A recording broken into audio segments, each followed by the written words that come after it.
வணக்கம். தினமலர்.com மாலை 4 மணி செய்திகள். முக்கிய நிகழ்வுகள். இலங்கை பிரச்சினையில் மத்திய அரசிலிருந்து வெளியேறும் முடிவு, காலக்கெடு எதுவும் விதிக்கவில்லை என்று கருணாநிதி விளக்கம். தஞ்சையில் இலங்கை புத்த துறவி மீது தாக்குதல், விடுமுறை அறிவிப்புக்கு பிறகும் தொடரும் மாணவர் போராட்டம். சுற்றுலா வந்த சுவிஸ் பெண் மத்திய பிரதேசத்தில் பாலியல் பலாத்காரம், உடைமைகளையும் கொள்ளையடித்தது 8 பேர் கொண்ட கும்பல். விரிவான செய்திகள். இலங்கை தீர்மான விவகாரத்தில் மத்திய அரசுக்கு காலக்கெடு எதுவும் விதிக்கவில்லை என்று திமுக தலைவர் கருணாநிதி விளக்கம் அளித்துள்ளார். இலங்கைக்கு எதிராக ஐநா மனித உரிமை குழுவில் அமெரிக்கா கொண்டுவரும் தீர்மானத்தை வலுவான திருத்தங்களுடன் இந்தியா ஆதரிக்க வேண்டும் என்று வலியுறுத்தி வரும் திமுக தலைவர் கருணாநிதி, இந்த கோரிக்கை நிறைவேறாத பட்சத்தில் மத்திய அமைச்சரவையில் திமுக இனியும் நீடிப்பது அர்த்தமற்றதாகிவிடும் என்று வெள்ளிக்கிழமை இரவு அறிக்கை வெளியிட்டார். இது தேசிய அரசியலில் சலசலப்பை ஏற்படுத்தியுள்ள நிலையில் இதுகுறித்து கருத்து கேட்க கோபாலபுரத்தில் உள்ள திமுக தலைவர் கருணாநிதியின் இல்லத்தில் செய்தியாளர்கள் திரண்டனர். அவர்களின் கேள்விகளுக்கு பதிலளித்த கருணாநிதி, இப்பிரச்சினையில் மத்திய அரசிடமிருந்து தனக்கு இதுவரை எந்த தகவலும் வரவில்லை என்றும், அதேபோல மத்திய அரசுக்கு திமுக காலக்கெடு எதுவும் விதிக்கவில்லை என்றும் விளக்கம் அளித்தார். அமெரிக்கா கொண்டு வருகிற தீர்மானத்தில் தேவையான திருத்தங்கள், அந்த திருத்தங்களை செய்வதற்கு மத்திய அரசு முயற்சிகள் மேற்கொள்ள வேண்டும். மத்திய அரசு கிட்ட இருந்து ஏதாவது தகவல் வர காலக்கெடு ஏதாச்சும் நிர்ணயிச்சிருக்கீங்களா? காலக்கெடு என்பது மத்திய அரசு தருகின்ற பதில்தான், அதற்கு இடையே உள்ளதால் காலம். ஏதாவது தகவல் வந்திருக்கா? அவங்க அந்த அறிக்கைக்கு ஏதாவது ரியாக்ஷன் கொடுத்திருக்காங்களா? இதுவரை வரவில்லை. வந்தால் உங்களுக்கு தெரியும், எனக்கு தெரியும். இதற்கிடையே இலங்கைக்கு எதிரான தீர்மானம் குறித்த நிலைப்பாடு குறித்த விவாதத்தை காங்கிரஸ் மேலிடம் துவக்கியுள்ளது. தஞ்சை பெரிய கோவிலுக்கு ஆய்வுக்கு வந்த இலங்கையைச் சேர்ந்த புத்த துறவி மற்றும் ஆய்வு மாணவர்களை தமிழ் அமைப்பினர் தாக்குதல் நடத்தி கோவிலை விட்டு வெளியேற்றினர். உலக பிரசித்தி பெற்ற தஞ்சாவூர் பெரிய கோவிலுக்கு ஆய்வு செய்வதற்காக இலங்கையைச் சேர்ந்த புத்த துறவி கனலேகா தலைமையில் இலங்கை, தாய்லாந்து, இந்தோனேஷியா ஆகிய பகுதிகளைச் சேர்ந்த 19 மாணவர்கள் வந்திருந்தனர். அவர்கள் கோவிலில் உள்ள ஓவியம் மற்றும் சிற்பங்கள் குறித்து ஆய்வு மேற்கொண்டனர். இதுகுறித்து தகவல் அறிந்த தமிழ் அமைப்பினர் கோவிலில் திரண்டனர். கோவிலுக்குள் நுழைந்து புத்த துறவி கனலேகாவை தாக்கி அவரை கோவிலை விட்டு வெளியேற்றினர்.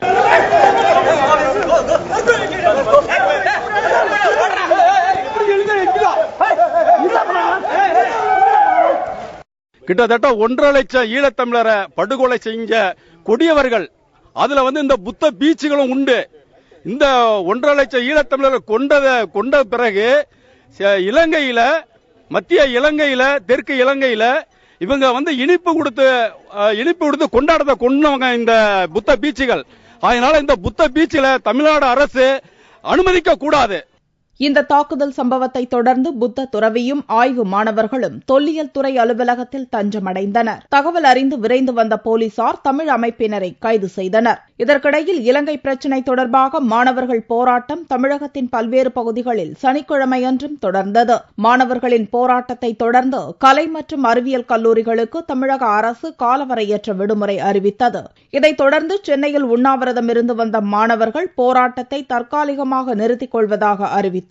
ஆனாலும் தமிழகத்தின் பல்வேறு பகுதிகளில் மாணவர்களின் போராட்டம் சனிக்கிழமை அன்றும் தொடர்ந்தது. கோவையில் மாநகராட்சி பள்ளி மாணவர்கள் சிலர் திடீர் மறியலில் ஈடுபட்டனர். அவர்கள் கைது செய்யப்பட்டு பின்னர் விடுவிக்கப்பட்டனர். சுற்றுலா வந்த சுவிஸ் நாட்டு பெண்ணை மத்திய பிரதேசத்தில் 8 பேரை கொண்ட மர்ம கும்பல் பாலியல் பலாத்காரம் செய்த சம்பவம் பெரும் பரபரப்பை ஏற்படுத்தியுள்ளது.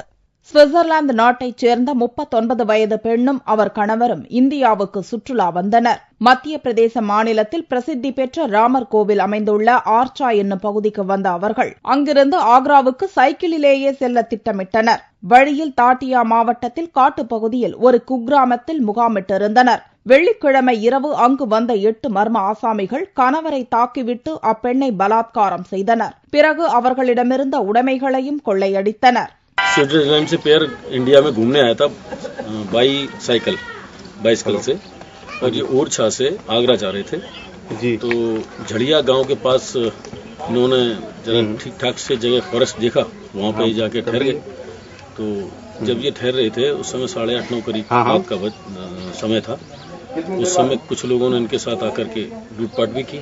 इनका लैपटॉप ले गए हैं, एक नोकिया मोबाइल ले गए हैं और वो महिला के साथ भी बदतमीजी की है और करीब 5-7 लोग की संख्या ये बता रहे हैं और तो उस पर प्रकरण पंजीबद्ध कर लिया गया है और रात भर से इसमें उनकी तलाश जारी है अभियुक्तों की। अभी जंगल सर्च में 4 पार्टियां गई हुई हैं और अभी तलाश की जा रही है। अभी फिलहाल कोई सफलता नहीं मिली। குவாலியர் மருத்துவமனையில் அந்த பெண்ணுக்கு நடத்தப்பட்ட பரிசோதனையில் பலாத்காரம் நடந்திருப்பது உறுதியானது. தீவிர தேடுதல் வேட்டையில் 8 ஆசாமிகளை போலீஸ் படையினர் கைது செய்து விசாரித்து வருகின்றனர். வாலிபரின் செக்ஸ் டார்ச்சரை தாங்க முடியாத 9ஆம் வகுப்பு மாணவி தீக்குளித்தார். டெல்லி மருத்துவமனையில் சிகிச்சை பலனின்றி அவர் இறந்தார். டெல்லியிலிருந்து 160 கிலோமீட்டர் தூரத்தில் உள்ளது மொராதாபாத். இம்மாவட்டத்தைச் சேர்ந்த 14 வயது சிறுமி அங்குள்ள பள்ளியில் 9ஆம் வகுப்பு படித்து வந்தார். சம்பவத்தன்று பள்ளியிலிருந்து வீடு திரும்பிய போது அதே பகுதியைச் சேர்ந்த டேனிஷ் என்ற இளைஞன் சினிமாவுக்கு வரும்படி மாணவியை அழைத்துள்ளான். வர மறுத்த மாணவியின் உடைகளை கிழித்து டேனிஷும் அவன் நண்பர்களும் அவமானப்படுத்தியுள்ளனர். இதனால் அவமானமடைந்த மாணவி தீக்குளித்தார். ஆபத்தான நிலையில் டெல்லி சப்தர்ஜங் மருத்துவமனையில் சிகிச்சை பெற்று வந்த மாணவி சனிக்கிழமை காலையில் இறந்தார். இது தொடர்பாக போலீசார் வழக்கு பதிவு செய்து டேனிஷையும் அவனது நண்பனையும் கைது செய்து விசாரித்தனர். டேனிஷும் மாணவியும் ஏற்கனவே பழகி வந்ததாகவும் இதை பயன்படுத்தி அச்சிறுமியை டேனிஷ் செக்ஸ் டார்ச்சர் செய்ததும் விசாரணையில் தெரியவந்துள்ளது. தெலுங்கானா விவகாரத்தில் தெலுங்கானா ராஷ்டிரிய சமிதி கட்சி கொண்டு வந்த நம்பிக்கையில்லா தீர்மானத்தின் மீது நடந்த ஓட்டெடுப்பில் ஆந்திர காங்கிரஸ் அரசு வெற்றி பெற்றது. ஓட்டெடுப்பின் போது 27 பேர் சபைக்கு வரவில்லை. 64 பேர் நடுநிலை வகித்தனர். தெலுங்கானா தனி மாநில கோரிக்கை மீது உரிய முடிவு எடுக்காமல் மத்திய அரசு இழுத்தடித்து வருவதால் தெலுங்கானா ஆதரவு கட்சிகள் ஒருங்கிணைந்து போராடி வருகின்றன.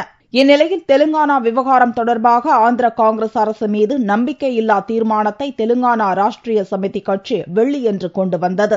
நள்ளிரவையும் தாண்டி அதிகாலை வரையில் நடந்த விவாதத்தை அடுத்து நம்பிக்கையில்லா தீர்மானம் மீது வாக்கெடுப்பு நடத்தப்பட்டது. தீர்மானத்துக்கு ஆதரவாக 58 ஓட்டுகளும் தீர்மானத்துக்கு எதிராக 142 ஓட்டுகளும் கிடைத்தன.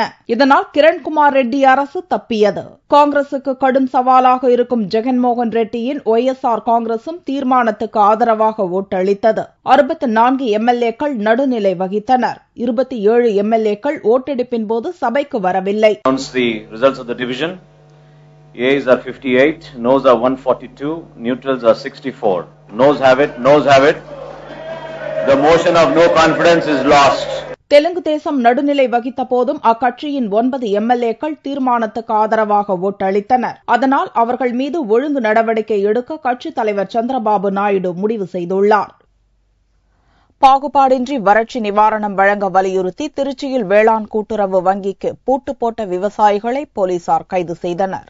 பருவமழை பொய்த்ததால் தமிழகத்தில் விவசாயம் பெரிதும் பாதிக்கப்பட்டது. இதனால் சென்னை நீங்கலாக அனைத்து மாவட்டங்களையும் வறட்சி பகுதிகளாக தமிழக அரசு அறிவித்தது. மேலும் பாதிக்கப்பட்ட விவசாயிகளுக்கு உரிய இழப்பீடு வழங்கவும் அரசு உத்தரவிட்டது. இந்நிலையில் பாதிக்கப்பட்ட அனைத்து விவசாயிகளுக்கும் பாகுபாடின்றி உரிய நிவாரணத் தொகையை வழங்க வலியுறுத்தி திருச்சியில் விவசாயிகள் வேளாண் கூட்டுறவு வங்கி அலுவலகத்தை பூட்டு போடும் போராட்டத்தில் ஈடுபட்டனர். வருவாய்த்துறை அலுவலர்கள் நிவாரணத் தொகை வழங்குவதற்கான கணக்கெடுப்பை முறையாக நடத்தவில்லை என்று ஆர்ப்பாட்டத்தின் போது விவசாயிகள் குற்றம் சாட்டினர்.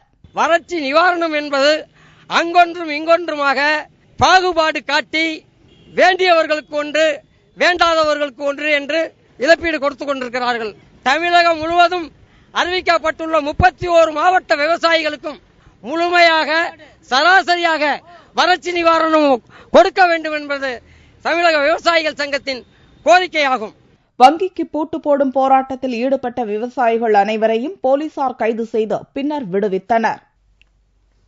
கரும்புக்கு டன் ஒன்றுக்கு 3500 ரூபாய் வழங்க வலியுறுத்தி ஆர்ப்பாட்டம் நடத்த இருப்பதாக தமிழ்நாடு கரும்பு விவசாயிகள் சங்கம் அறிவித்துள்ளது. தமிழ்நாடு கரும்பு விவசாயிகள் சங்கத்தின் மாநில ஆலோசனைக் கூட்டம் விழுப்புரத்தில் பொதுச் செயலாளர் ரவீந்திரன் தலைமையில் நடைபெற்றது. கூட்டத்திற்கு பின்னர் செய்தியாளர்களிடம் பேசிய அவர் கரும்புக்கு டன் ஒன்றுக்கு 3500 ரூபாய் வழங்க வலியுறுத்தி வரும் 22ஆம் தேதி மதுரையிலும் 26ஆம் தேதி விழுப்புரத்திலும் ஆர்ப்பாட்டம் நடத்த உள்ளதாகவும் ரவீந்திரன் தெரிவித்தார். உற்பத்தி செலவு ஒரு டன் கரும்புக்கு 2600 ரூபாய் வரை ஆகிற இந்த சூழலில் ஒரு டன் கரும்புக்கு 3500 ரூபாய் விலை வழங்க வேண்டும் என்று கேட்டு ஒரு மாபெரும் ஆர்ப்பாட்டத்தை வருகிற 26ஆம் தேதி விழுப்புரம் நகரத்திலும் 22ஆம் தேதி மதுரை நகரத்திலும் தமிழ்நாடு கரும்பு விவசாயிகள் சங்கம் மற்றும் இதர விவசாய அமைப்புகளையும் இணைத்துக் கொண்டு நடத்துவது என்று எங்களுடைய அமைப்பு இன்றைக்கு தீர்மானித்திருக்கிறது. அதிமுக தேர்தல் அறிக்கையில் கரும்பு டன் ஒன்றுக்கு 2500 ரூபாய் வழங்கப்படும் என்று அறிவித்திருந்ததாகவும் ஆட்சி பொறுப்பேற்றும் இதுவரை எவ்வித நடவடிக்கையும் எடுக்கப்படவில்லை என்றும் ரவீந்திரன் குற்றம் சாட்டினார். தமிழகத்தின் புராதன நகரங்கள் பட்டியலில் மேலும் 15 நகரங்கள் சேர்க்கப்பட்டு அவற்றின் வளர்ச்சி திட்டங்களை செயல்படுத்த தலா 1 கோடி ரூபாய் மானியமாக வழங்க தமிழக முதல்வர் உத்தரவிட்டுள்ளார். தமிழக அரசு சனிக்கிழமை ஒரு அறிக்கை வெளியிட்டுள்ளது. அதில் தமிழகத்தில் ஏற்கனவே 39 நகரங்கள் புராதனமானது என்று அறிவிக்கப்பட்டுள்ளன. இதன் வளர்ச்சி திட்டங்கள் நகர ஊரமைப்பு ஆணையரகத்தால் மேற்கொள்ளப்பட்டு வருகிறது. இதற்காக நகர ஊரமைப்பு வளர்ச்சி நிதியிலிருந்து வழங்கப்பட்ட மானியம் 50 லட்சம் ரூபாயிலிருந்து 1 கோடி ரூபாயாக உயர்த்தி முதல்வர் ஜெயலலிதா கடந்த ஆண்டில் உத்தரவிட்டார். தற்போது மன்னார்குடி, நாமக்கல், மயிலாடுதுறை, தென் திருப்பேரை, ஆழ்வார் திருநகர், பெருங்குளம், திருக்கோவிலூர், ஸ்ரீமுஷ்ணம், தாரமங்கலம், திருப்பரங்குன்றம், சோளிங்கர், சென்னிமலை, திருவட்டாறு, சுசீந்திரம், கொடுமுடி ஆகிய 15 நகரங்களை புராதன நகரங்களாக அறிவித்து ஆணை வெளியிட்டுள்ளதால் தற்போது தமிழகத்தில் புராதன நகரங்களின் எண்ணிக்கை 54ஆக உயர்ந்துள்ளதாகவும் அறிக்கையில் தெரிவிக்கப்பட்டுள்ளது. இந்த 54 புராதன நகரங்களின் வளர்ச்சி திட்டங்களை செயல்படுத்த ஒவ்வொன்றுக்கும் 1 கோடி ரூபாய் மானியமாக வழங்க தமிழக முதல்வர் உத்தரவிட்டுள்ளதாகவும் தமிழக அரசின் செய்திக்குறிப்பில் தெரிவிக்கப்பட்டுள்ளது. நெல்லையில் கார் ஒன்று திடீரென தீப்பற்றிக் கொண்டதால் அங்கு பரபரப்பு நிலவியது. நெல்லையை அடுத்துள்ள தச்சநல்லூரில் கார் உதிரி பாகங்கள் விற்பனை செய்து வருபவர் பூலையா. இவர் தாழையூத்திலிருந்து நெல்லைக்கு காரில் வந்து கொண்டிருந்தார். காரிலிருந்து கருகிய வாடை வந்துள்ளது.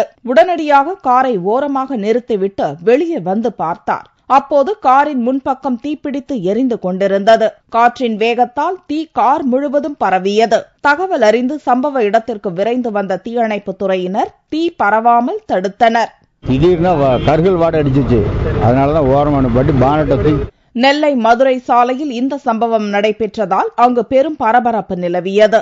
இச்சம்பவத்தால் அந்த பகுதியில் சற்று நேரம் போக்குவரத்து நிறுத்தப்பட்டது. தங்கத்தின் விலை சனிக்கிழமை அன்று சவரனுக்கு 32 ரூபாய் குறைந்திருந்தது. ஒரு சவரன் தங்கம் 22,072 ரூபாய்க்கு விற்பனையானது. 1 கிராம் ஆபரண தங்கம் 2,759 ரூபாயாக இருந்தது. வெள்ளியின் விலை கிராமுக்கு 20 காசுகள் குறைந்து 1 கிராம் 57 ரூபாய் 70 காசுகளுக்கு விற்பனையானது. பார் வெள்ளியின் விலை 53,885 ரூபாயாக இருந்தது. 40 ஆண்டுகளாக இருளில் மூழ்கியிருந்த கிராம மக்களை வெளிச்சத்துக்கு கொண்டு வந்துள்ளது சூரிய ஒளி மின்சாரம். இந்தியா சுதந்திரம் அடைந்து 66 ஆண்டுகள் கடந்து விஞ்ஞான வளர்ச்சியில் மேலை நாடுகளுடன் போட்டியிட்டு வரும் நிலையில் இன்னும் கூட ஒரு சில கிராம மக்கள் மின்வசதி பெறாமல் இருளில் மூழ்கியிருக்கும் அவல நிலை நீடிக்கிறது. தமிழகத்தில் உள்ள மதுரை மாவட்டம் மேலூர் தாலுகாவில் உள்ள கேசம்பட்டி கிராம மக்களும் இப்படிப்பட்ட அவல நிலையில்தான் கடந்த 40 ஆண்டுகளாக காலத்தை கடத்தி வந்தனர். மின்சார வசதியே இல்லாத இந்த கிராமம் அழகர்மலை அடிவாரத்தில் சிற்றருவிப்பட்டி என்னும் மலைப்பகுதியில் அமைந்துள்ளது. இங்கு 25 குடும்பத்தினர் வசித்து வருகின்றனர். விவசாயம் அல்லது விவசாய கூலிதான் இவர்களது தொழில். இந்நிலையில் இவர்களுக்கு நபார்ட் வங்கியின் நீர்வடிப்பகுதி மேம்பாடு நிதி திட்டம் மூலம் இந்திய வேளாண்மை வளர்ச்சி அறக்கட்டளையின் சார்பில் முதல் கட்டமாக 8 வீடுகளுக்கு மானிய விலையில் சூரிய ஒளியிலிருந்து மின்சாரம் பெறும் வசதி செய்து தரப்பட்டுள்ளது. இருளிலிருந்து வெளிவந்துள்ள இந்த கிராமத்து மக்களின் முகத்திலும் வெளிச்சம் ஜொலிக்கிறது. மின்சாரம் இல்லாம கிட்டத்தட்ட இப்ப 20 வருஷமா இங்கதான் வாழ்ந்துகிட்டு இருக்கு. அது அரசு, நாங்க எவ்வளவோ அரசு தேவைப்பட்ட இடத்துக்கெல்லாம் போய் பார்த்தோம். ஆனா எங்களுக்கு அந்த முயற்சி கிட்டல.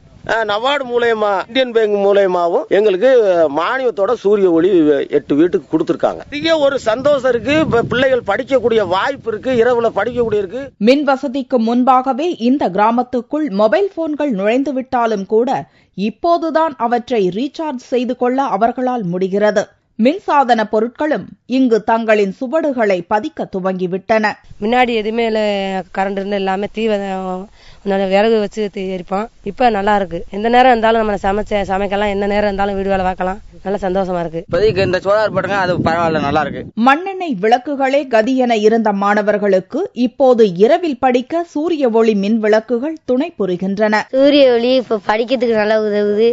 படிக்க முடியல, இப்ப பூச்சி இது வந்தா நல்லா தெரியுது. பிறந்ததுல இருந்து கரண்ட பாக்கல. இக்கிராம மக்களுக்கு மின் வசதி பெற்று தந்ததோடு இல்லாமல் நபார்டு வங்கி மூலம் மண் வளம், மழை நீரை சிக்கனமாக பயன்படுத்தி விவசாயம் செய்யும் தொழில்நுட்பத்தையும் செய்து கொடுத்து வருவதாக இந்திய வேளாண்மை வளர்ச்சி அறக்கட்டளையின் முதன்மை நிர்வாக அதிகாரி சீனிவாசன் தெரிவித்தார். இந்த கேசம்பட்டி கிராமத்தில் நபார்டு நீர்வடி பொதி திட்டத்தில் கடந்த 2 ஆண்டுகளாக நாங்கள் மண் வளம் மற்றும் மழைநீர் சம்பந்தமான பணிகளை செஞ்சுட்டு வரோம். இந்த கிராமத்தில் நாங்கள் நபார்டு வங்கியோட சேர்ந்து இந்தியன் ஓவர்சீஸ் வங்கியோட இணைந்து 8 வீடுகளுக்கு மின்சாரத்தையே அவங்க வாழ்நாளிலே பார்க்காத ஒரு குடும்பங்களுக்கு மின்சார வசதி அளித்துள்ளோம். இவங்களுடைய வாழ்வாதார வேளாண்மை உற்பத்தியை மேம்படுத்துறதுக்காக நாங்கள் நபார்டு வங்கியும் எங்கள் அறக்கட்டளையும் செயல்பட்டு. இரவில் மட்டுமல்ல, எதிர்காலத்திலும் ஒளிக்கீற்றை எதிர்நோக்கி நம்பிக்கையில் காத்திருக்கின்றனர் இந்த கிராமத்து மக்கள். மீண்டும் செய்திகள் இந்திய நேரப்படி இரவு 8 மணிக்கு. வணக்கம்.